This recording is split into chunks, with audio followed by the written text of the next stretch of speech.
Hi there. My name is Dr. S.R. Shankapal. I've been in the higher education arena for the last 36 years. In 1984, I started as a lecturer in an engineering institution. Then I moved over as assistant professor, professor, and so on. In the last 20 years, I occupied the positions like director, president, vice chancellor, and pro chancellor to various universities. So I thought it is appropriate to share some of my views about leadership that might help some of you who would like to get into leadership roles. Here, instead of giving it as a lecture, I've listed out some of the questions normally people ask or as a leader we come across. And for these questions, I've written down the answer based on my experience. These are not the answers. This is based on basically what I felt is the right. So this is what exactly the kind of views I would like to exchange with you. First question is, what is leadership? So I read many books, but I agree that leadership is all about influence. How will you? What is influence then? Influence is inspiring people to do something for the well-being of the people, maybe well-being of the society or well-being of the environment. So that's how the Mahatma Gandhi, influenced not only common people, even the great thinkers like Rabindranath Tagore, Albert Einstein, Martin Luther King, Nelson Mandela, even the present generation, Steve Jobs and Obama's and other people. So thus leadership is all about how do you influence, how do you convince people, inspire people to do something good for the well-being of the people. Here I've shown some great leaders. Yes, I mentioned about Mahatma Gandhi. Then we have Martin Luther King.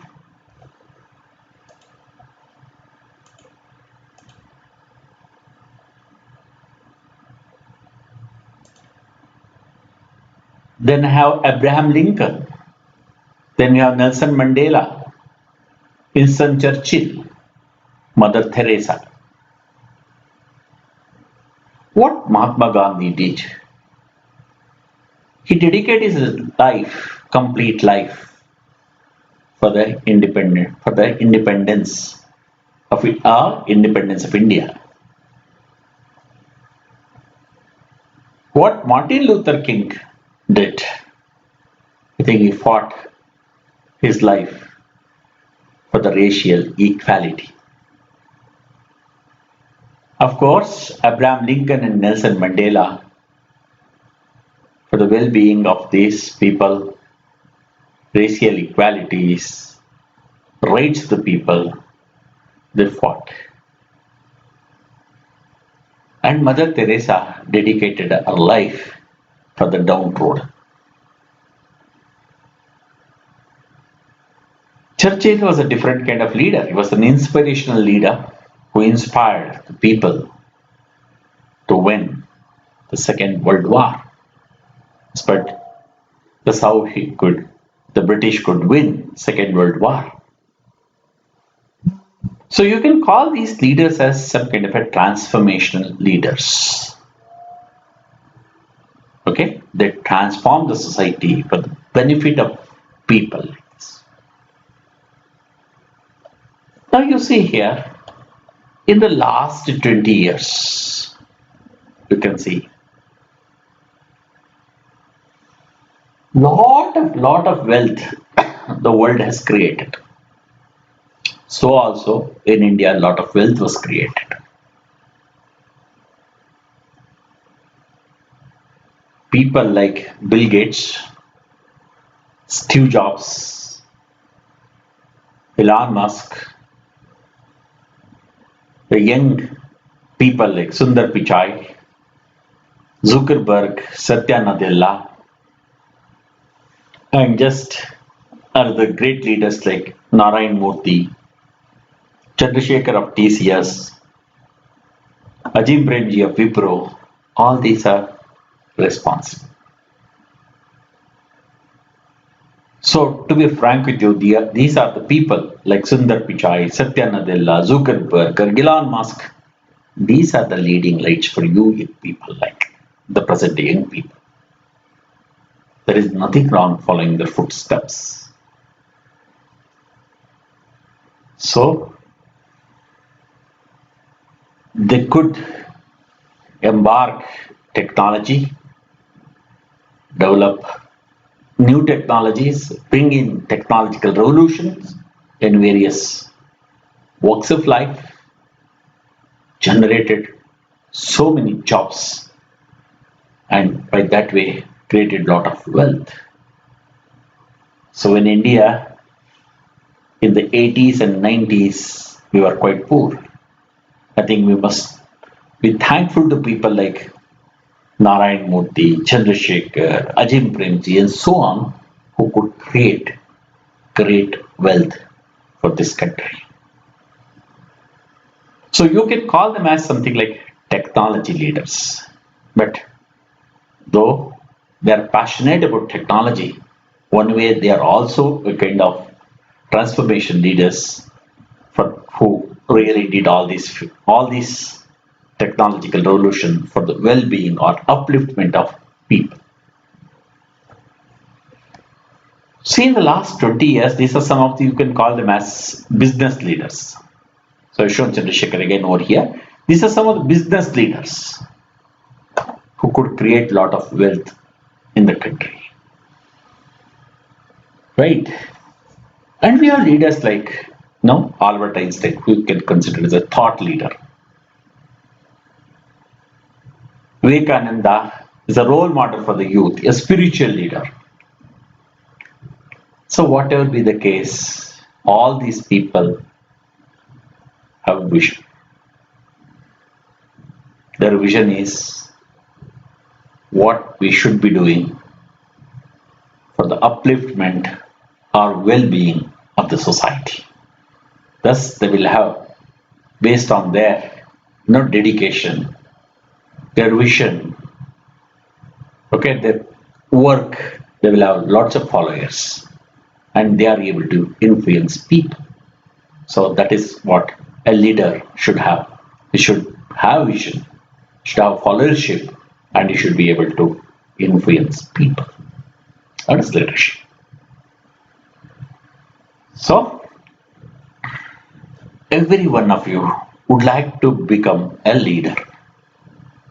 Yes, you must set a vision.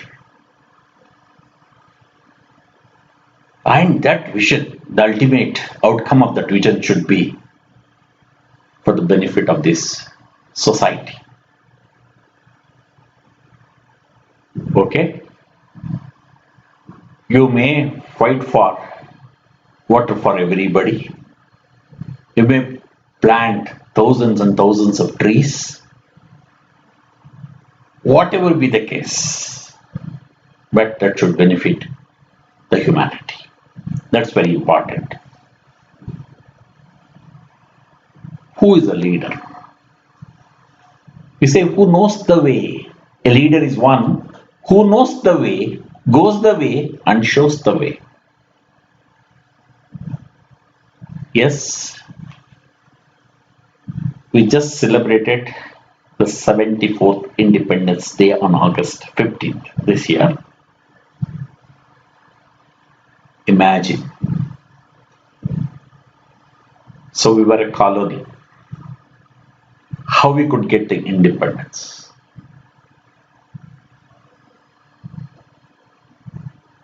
People, the British, had occupied the country Now the question is how to get the independence from people who speak very different language, culturally different. Correct? They are technologically advanced. From these people, how to get our independence. In addition, how to unite our own people to fight for the cause. It is what is the way and how to follow that, not read the way and show all others to follow that way and achieve a common goal. That's leadership. That's what Gandhiji did. Bringing all people together and creating an independence movement in that mind, convincing, following ahimsa, the satyagraha kind of concepts, and finally succeeding in getting the independence, freedom for the country is what a leader is. Yes, during this period, he has suffered, his family has suffered. That means a lot of sacrifice. Yes, a leader has to do that sacrifice. What leaders do, as I said, leaders prepare organization for change, help people coping with change, setting direction, aligning people, and motivating people. I would like to give my own experience in the recent COVID-19 case. So, this all educational institutions were running smoothly till February 2020. So then in the March month, something everybody started talking about COVID-19. Then all governments have started thinking about now how to, closing down the institutions, correct, to avoid the spread of the disease. So, yes, government orders came across the, not only across the country, across the world. The universities started closing down. Hostels were closed down. The students were sent back home. The question is how to continue your education, how to make the students continue their education. Now preparing the organization for a change from a traditional classroom education to online education. A very, very few institutions and universities could immediately think about it, move over to online education. So, who had the technology, who had the interest and well-being of students and all that, immediately they could adopt. They prepare the organization mentally. The teachers till then, a large number of teachers till then were not even aware of online education. Preparing them, motivating them, and making them do their work for the benefit of the students. That's what exactly leaders do. Many institutions that leadership was absent. I think still many institutions are struggling to cope up. Fortunately, I was in one organization where the leadership could immediately set the direction and prepare the organization for the change, and successfully we could do this. So, leaders, they don't make plans, they don't solve problems, they don't even organize people, but they prepare organizations for change, help people to cope with change, they set directions, align people, and motivate them to achieve the goal. Anyway, as you see, leadership role is really a challenging one. As you've seen Gandhi's, if you have read Gandhi's biography, heard about Gandhi's life, heard about Martin Luther King, heard about Nelson Mandela or Lincoln, all have suffered a lot in their life. Then why do you want to become a leader? Knowing all these things. I want to become a leader because I have a vision. I have a purpose and I have a passion. I can influence people. I can contribute to the well-being of my people. I have the touch. I don't mind sacrificing. I want to dedicate myself for a cause and for the well-being of people. That's why I want to become a leader. Yes, whether are leaders born or they acquire leadership by time? It's a very difficult question to answer, according to me. Some friends of mine were fortunate enough. They're born in such families, many of their parents or their brothers, uncles, somebody or the other were playing leadership role. They picked up nuances of leadership from them. Okay, that helps them. Otherwise, somebody you are just born and you have no influence of those kind of, no idea about those kind of a thing. Still, you are, with the time, you aspire to become a leader. Yes, it's possible. But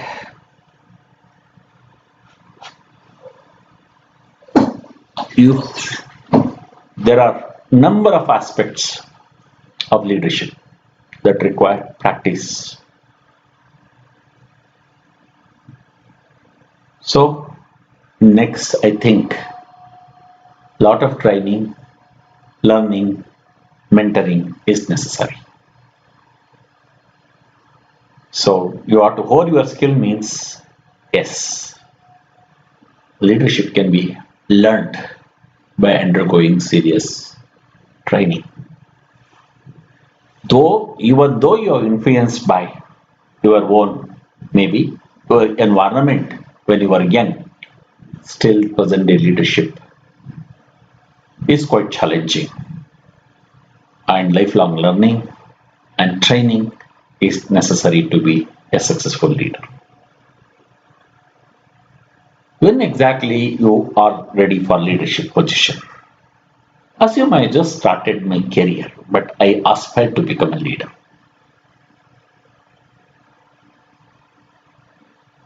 So listen, I started my career in 1984 as a lecturer. Then I became an assistant professor. Slowly I started developing some kind of an aspiration that I should create a new institution, or I should head an institution. So I started getting that kind of a thing. So how do I know when I am ready for that? You are ready for a leadership job if you are already liked and respected by your teammates. That means they know you are responsible, ethical, and professional. Sometimes people are popular at work because they tell good jokes and goof off in amusing ways, but that does not make them leadership material.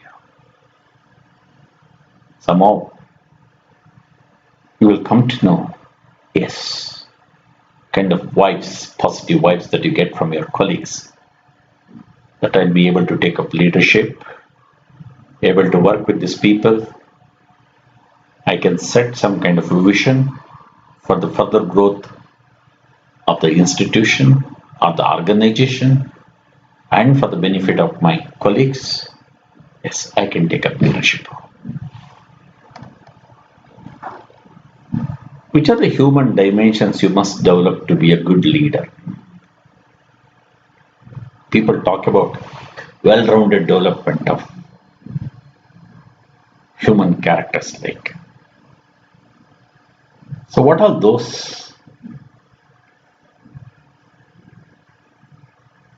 ideas are those factors that are that can make you a good leader?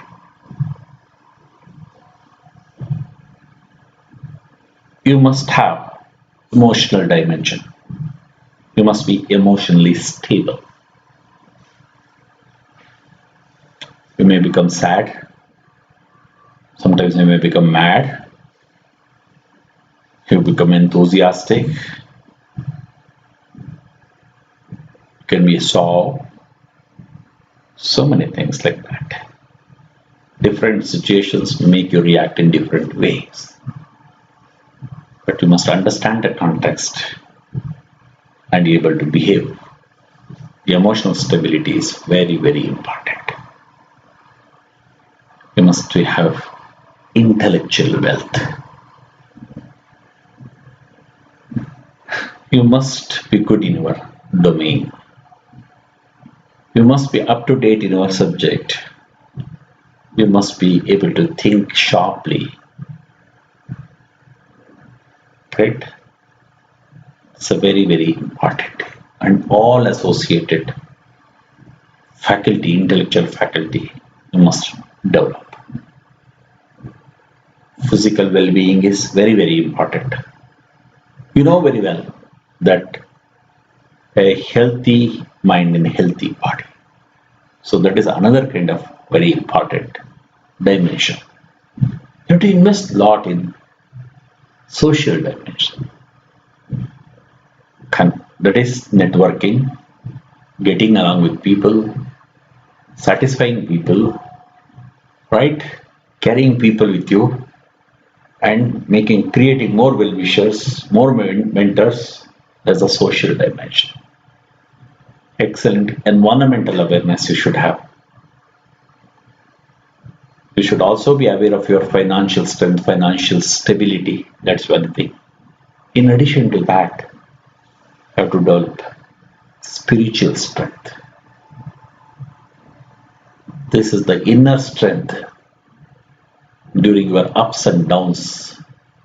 That's what is going to help you and tell you the purpose of you being here. I'm not talking very deep into all this kind of a thing. Probably getting deeper into each one of these dimensions takes a lot of time. Probably it's your lifelong study. But my dear friends, better be aware of what these are and how to acquire them. So you need to know about these things. How to achieve them is very, very important. It's like a pie chart, 360-degree. I have divided into seven dimensions. If I increase any one of them, other one will decrease. How will you balance all these things is a very important thing. If you are very young, probably you may not understand what I am talking about. But better study, be aware of these things as you age, as you experience, to start understanding these dimensions. How do you start developing leadership abilities? As I said, you all acquire these things. Nothing comes by birth. One is your environment will help you, inspire you, and help you to imbibe some of the leadership qualities and abilities. However, that is not sufficient. You have to start developing means you have to practice discipline. When to do, what to do, how to finish. Whether I am having the time management, people management ability, practice discipline. Develop a lot of experience by working on projects. Learn to follow from great people, right? Be intelligent enough, understand and develop situations and work according to the situations. Should be able to inspire others because you're being very disciplined, honest, intelligent. So you should be able to inspire others. And a leader should develop the habit of lifelong learning. Okay, don't as you know very well, change is the only thing that is constant. Everything keeps changing. Technology changes, people change, new knowledge is getting created, new skills are getting created. Okay, you have to keep on learning those things if at all you want to survive as a leader for long.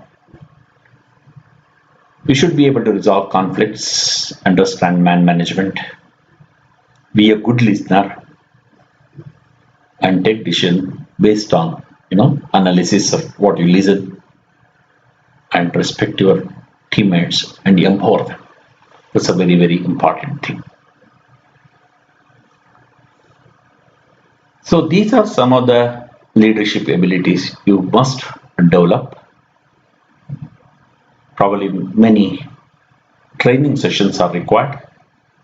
Go to professionals, learn from the professionals some of these abilities. You should have certain qualities to be a good leader. Shared vision.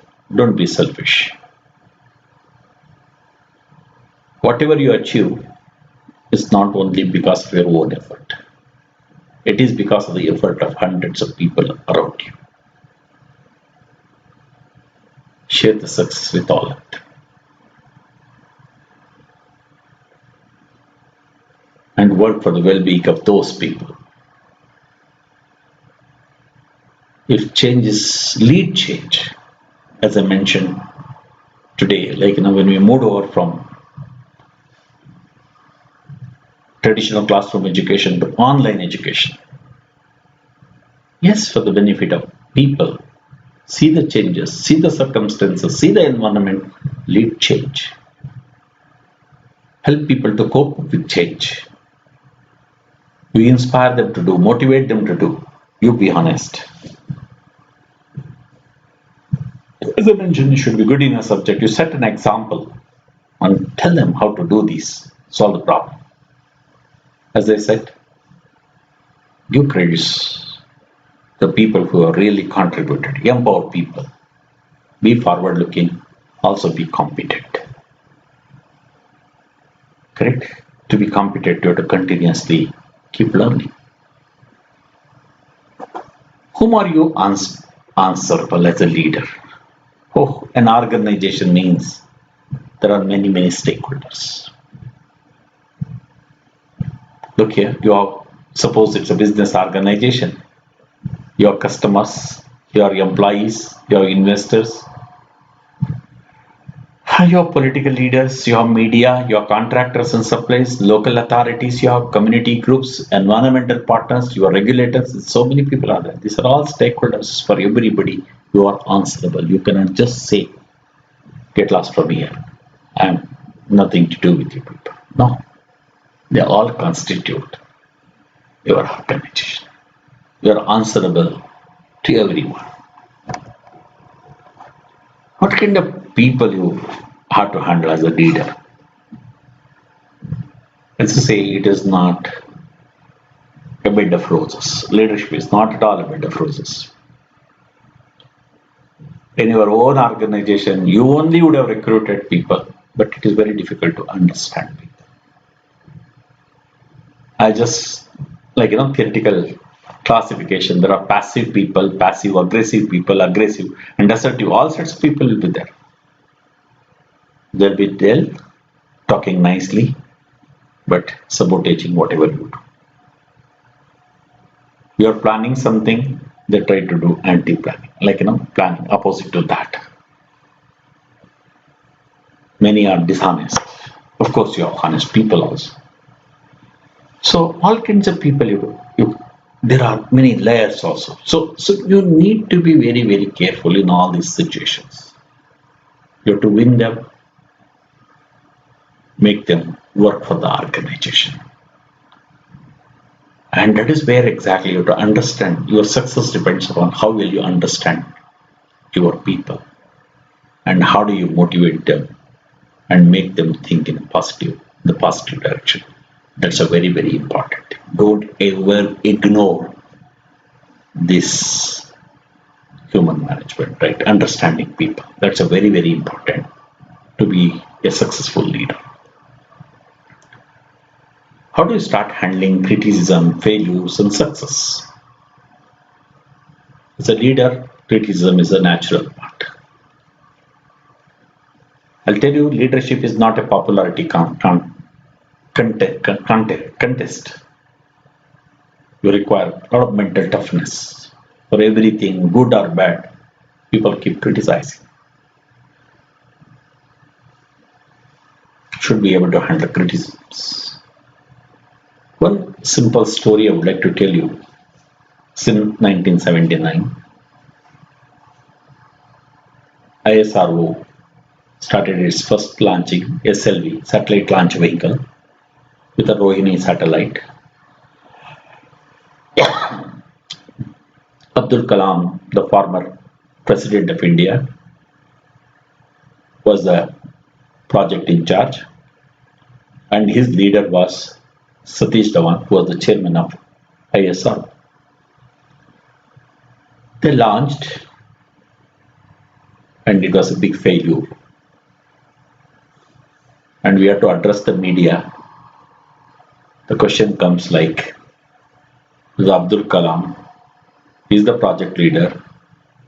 He is responsible, like he has to address the press. But that time, Satish Dhawan, no, he came forward to address.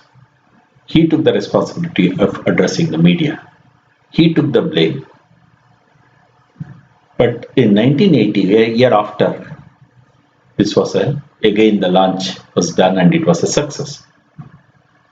That time, same Abdul Kalam was the project director and he was asked to, address the media. That's what exactly a leader, when difficult situation, when you come across, he should be in a position to take the blame. Correct? He needs to accept failure. But when there is a success, probably you should share that success with all connected with that. So there will be frustrations, definitely.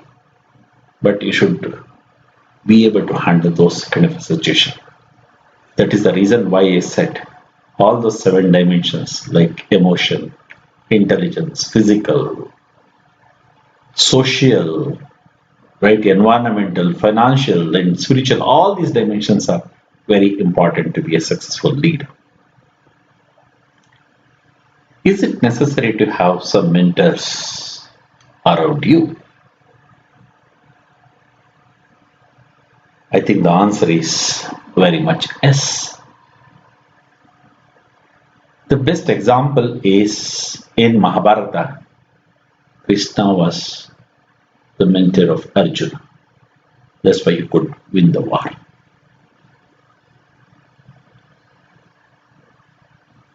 It is Kautilya, or popularly, known as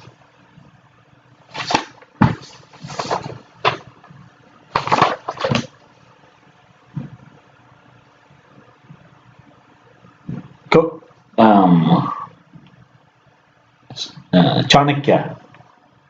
He was responsible for the success of Chandragupta Maurya. Correct. So Jijabai, mother, and Dadaji Kundadeva, his, what you can say, teacher, were very helpful in Shivaji's success in building the Maratha Empire.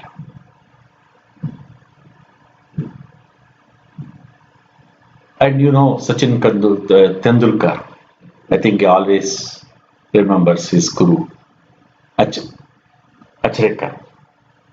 Okay, Arch, I think his name is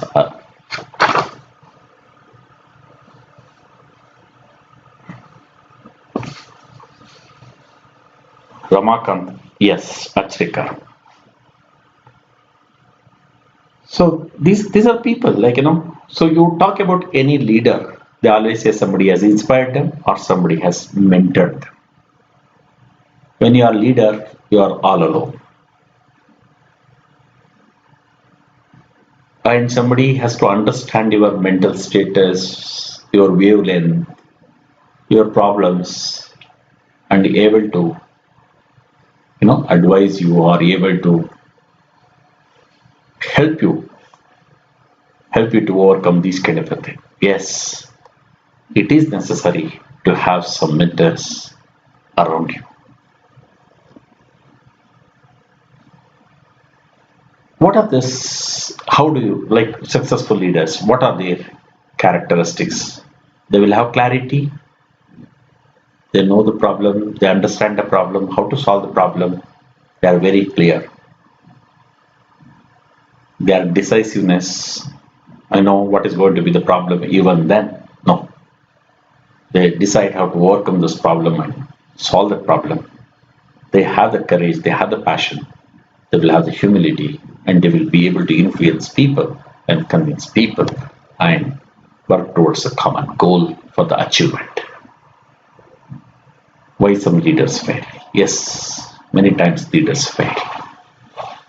They would have put in years together of hard work. They would have learned so many skills, everything. Finally, sometimes they may fail. The reasons maybe they may not communicate well with their people. They are too reactive. Okay, as I said, they will lose their patience. That emotional side, they will become very weak. They don't understand the self leadership, like how to manage on their own. As I said, changes are constant. They refuse to adapt to those changes continuously. Oh, one problem I solved, immediately another problem is coming, another problem. So continuously they have to keep working. And I don't like criticisms. And there is too much focus on politics and kind of thing like that. I become arrogant based on some other success. Maybe, right, become greedy. Yes. Sometimes we become selfish and leaders fail. So, but what are the highs of leadership? Having done all the sacrifice, hard work, everything, dedication, everything, finally, what do you get? Probably, why do you work for? It's the recognition in the society, the respect of your fellow citizens, your own satisfaction having contributed for the well-being of the people, for the development of the society, the growth of the society, a sense of achievement, and you'll have a status, you'll have money. Yes, that's why I would like to take up leadership. What are the lows of leadership? Yes, at crisis, you are all alone. Work and life balance, at times, you get exhausted. Okay, so you get a feeling that no one is there with you. That is the loss of leadership. Whatever be that, if our actions inspire others to dream more, learn more, do more, and become more, you are a leader. So the key to immortality is first living a life worth remembering. I think that is what many transformation leaders like Gandhiji, Nelson Mandela, Lincoln, Martin Luther King, or Mother Teresa have done that. And so also many of your recent day technological leaders. So better be a leader. For that, I think you have to have a training, the preparation, mental toughness, all these things. So with this how these are some of my experiences. I have not really went on parallelly comparing these ideas with my experience. Probably I spoke my experience in this kind of, you know, under these question and answers. I never wanted to compare my organization, every experience of mine. So because some are very good experience, some are very bad experience, some are very unhealing experience kind of a thing like that. That's why I never wanted to do that. But whatever I have done, and honesty, sharing those ideas that probably with age you understand whatever I'm talking about. I hope if you are a student or if you are trying to be a leader, a budding leader, and now, right? So definitely these tips will help you. So with this, thank you very much for listening to my